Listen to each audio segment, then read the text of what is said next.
السلام علیکم، وخت مو پخیر. پښتو شو چینل ته ښه راغلاست.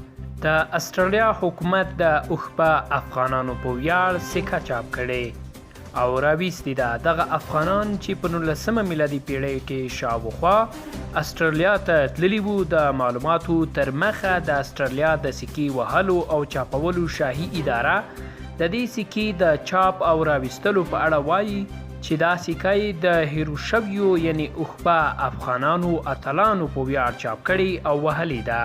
دغه اوښبه افغانان د 1360 کلونو څخه تر 1930 کلونو پورې یو شمېر له هند څخه استرالیا ته لیږدول شوي یا تللي وو، چې هلته بیا د دغې وچې د ډیرو اساسي برخو پر رغولو او آبادولو کې مهم او رغنده رول لوبولی وو.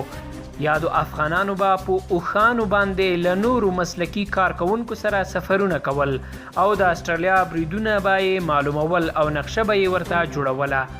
همداراز د اورګاډي د پټلۍ په غځولو او نورو برخو کې هم مهمې دندې ترسره کړې وې. د استرالیا د بیګ باش سیالیو پر مهال د افغان ملي لوبډلې نامتو ستوری راشد خان چې د ایډلاید سټرایکرز لوبډلې لپاره لوبېدو، داسې یو بیټ یې هم جوړ کړی و چې اوښبه بیټ و او په استرالیا کې د افغانانو تاریخ یې څرګنداوه.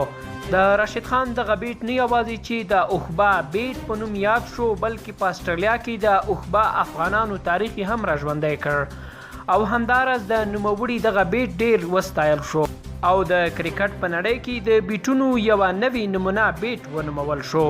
ویل کېږي چې راشد خان دغسې یو بل بیټ د آی پی ایل سیالیو لپاره هم جوړ کړی و، خو د آی پی ایل سیالۍ د کرونا وایروس له امله ځنډول شوي دي.